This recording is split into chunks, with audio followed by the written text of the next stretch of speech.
SLBC tunnel నుండి rescue team Gurpreet Singh మృతదేహాన్ని వెలికి తీసింది. కుళ్లిపోయి నుజ్జునుజ్జుగా మారిన మృతదేహాన్ని అంబులెన్స్ లో నాగర్ కర్నూలు జిల్లా ప్రభుత్వ ఆసుపత్రికి తరలించారు.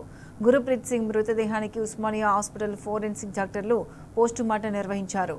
గురుప్రీత్ సింగ్ పంజాబ్ లోని తరణ్ జిల్లా చీమకలాన్కు చెందిన వ్యక్తిగా గుర్తించారు. గురుప్రీత్ సింగ్ రాబిన్స్ ఇండియా కంపెనీలో టన్నెల్ మిషన్ ఆపరేటర్ గా పనిచేస్తున్నాడు.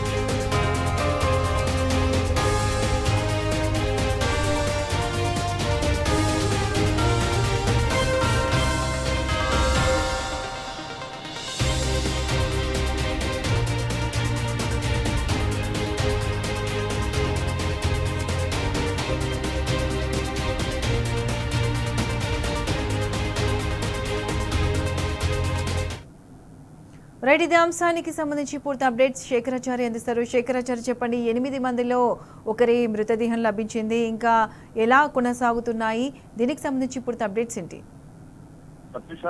అది కొద్దిసేపటి క్రితమే ఇప్పుడు నాగర్ కర్నూలుకి ఏదైతే మృతదేహం లభ్యమైందో ఎస్ఎల్బీసీ టన్నెల్లో, ఆ మృతదేహాన్ని నాగర్ కర్నూలు ప్రభుత్వ ఆసుపత్రికి తీసుకొచ్చారు. అక్కడ ఇప్పుడిప్పుడే ఆ మృతదేహాన్ని కిందికి దింపుతా ఉన్నారు. దీనికి సంబంధించి అయితే ఇప్పటికే కొంత అనధికారికంగా అతను పంజాబ్ కు చెందినటువంటి గురుప్రీత్ సింగ్ కూడా కొంత అతనే అని చెప్పేసి చెప్తున్నటువంటి పరిస్థితి కనిపిస్తా ఉంది. అయితే అతను మిషన్ ఆపరేటర్ గా లోపల చిక్కుకుపోయినటువంటి పరిస్థితి. అయితే 8 మందిలో చిక్కుకుపోయిన వారిలో ఇతన్ని మిషన్ ఆపరేటర్ గా కొన్ని ఆనవాళ్లు ఆధారంగా గుర్తించినటువంటి పరిస్థితి చెప్తున్నటువంటి పరిస్థితి కనిపించింది. అయితే ఇప్పుడు నాగర్ కర్నూలు ప్రభుత్వ ఆసుపత్రిలో ప్రస్తుత పరిస్థితి అక్కడ ఫోరెన్సిక్ ల్యాబ్ సంబంధించినటువంటి ఉస్మానియా నుంచి వచ్చినటువంటి డాక్టర్లతో పాటు స్థానికంగా ఉండేటువంటి డిఎంఎండ్హెచ్ఓ, ఆర్డీఓతో పాటు పోలీసు బృందాలు అవంతా కూడా అక్కడ మోహరించడమే కాకుండా వాళ్ళు ఏదైతే అంబులెన్స్ ద్వారా ఆ మృతదేహాన్ని ఎస్ఎల్బీసీ టన్నెల్ నుంచి హుటాహుటిన అనధికారికంగా అంటే అక్కడికి వెళ్ళి తీసుకొచ్చినటువంటి మృతదేహాన్ని ఇప్పుడే పోస్ట్ మార్టం నిమిత్తము అక్కడికి తీసుకొచ్చి ఇప్పుడు అక్కడ కిందికి దింపుతా ఉన్నారు. దీన్ని బట్టి చూస్తే మరి పోస్ట్ మార్టం ఇప్పుడు చేస్తారా, లేదంటే తర్వాత అంటే కొంత సమయం తీసుకొని చేస్తారా, ఎట్లా అనేది ఒక నిర్ధారణ కావాల్సింది. అయితే ఇప్పటి వరకు అయితే డెత్ అనేది కూడా ఇంకా కన్ఫామ్ అధికారికంగా చేయలేదు. అసలు ఈ మృతదేహం గుర్తించినట్టుగా కూడా ప్రభుత్వం ఇప్పటి వరకు ఎలాంటి అధికారికంగా ప్రకటన చేయలేదు. దీంతో పాటు అంత అనధికారికంగానే నడుస్తా ఉంది. ఇప్పటి వరకు ఏ ఒక్క ప్రకటన కూడా ఈ 8 మందిలో ఒక డెడ్ బాడీ చిక్కింది అని చెప్పేసి ఇదంతా కూడా మనం ఉదయంకి చూస్తున్నాం, తర్వాత విజువల్ చూస్తా ఉన్నాం, తర్వాత ప్రత్యక్షంగా మనం కొన్ని అంబులెన్స్ ద్వారా వచ్చింది అవన్నీ కూడా చూపించాం. కానీ ఇదంతా అనధికారికంగానే మనం చెప్తున్నటువంటి పరిస్థితి. ప్రభుత్వం ఇప్పటి వరకు అధికారికంగా ఒక్క ప్రకటన కూడా చేయలేదు. అయితే ఆ మృతదేహం ఏదైతే లభించిందో ఆ మృతదేహాన్ని అక్కడ లోపల ఉండేటువంటి వాళ్ళు ఎవరు కూడా విజువల్ కూడా తీసుకొని ఇవ్వకుండా ఉటావుటిన అంబులెన్స్ సిద్ధం చేసి పైకి తీసుకొచ్చి నేరుగా నాగర్ కర్నూలు ప్రభుత్వ ఆసుపత్రికి తరలించారు.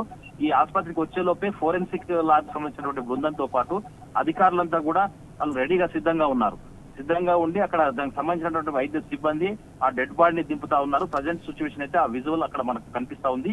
దాంతో పాటుగా అధికారికంగా ఇప్పుడు ప్రకటిస్తే అసలు అంటే అతను ఎవరు అనేది ప్రకటించాలి. తర్వాత అతన్ని పోస్ట్ మార్టం మృతదేహానికి పోస్ట్ మార్టం నిర్వహిస్తారా, లేదంటే ఫోరెన్సిక్ ల్యాబ్ ద్వారా తీసి వాళ్ళ కుటుంబ సభ్యులకు అప్పగిస్తారనేది మనం కొంత వెయిట్ చేసి చూడాల్సినటువంటి అవసరం ఉంది. ఏదేమైనప్పటికీ ఇది నిజంగా కూడా అధికారికంగా ఎందుకు దీన్ని ప్రకటించకుండా ఇదంతా కూడా చేస్తున్నారు అనేది కూడా పెద్ద ఇక్కడ చర్చగా మారిందని చెప్పవచ్చు. Right Shekarachari, thank you.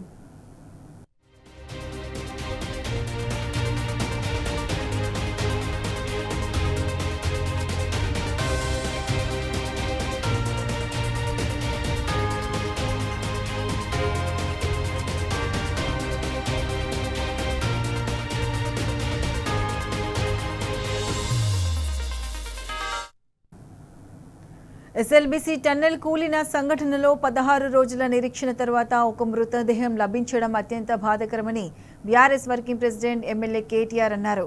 వెలికితీసిన మృతదేహం టన్నెల్ బోరింగ్ మిషన్ ఆపరేటర్గా పనిచేస్తున్న పంజాబ్ వాసి గురుప్రీత్ సింగ్ కు చెందినదిగా అంచనా వేసిన నేపథ్యంలో వారి కుటుంబ సభ్యులకు ప్రగాఢ సానుభూతి తెలియజేశారు.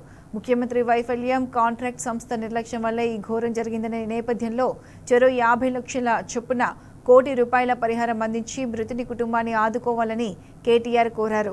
సొరంగంలో చిక్కుకున్న బాధితులను ప్రాణాలతో కాపాడాలని అందరూ ప్రార్థించినా చివరికి కాంగ్రెస్ సర్కార్ చేతకానితనం వల్ల ఇన్ని రోజులకు విషాద వార్తను వినాల్సి రావడం దురదృష్టకరమన్నారు.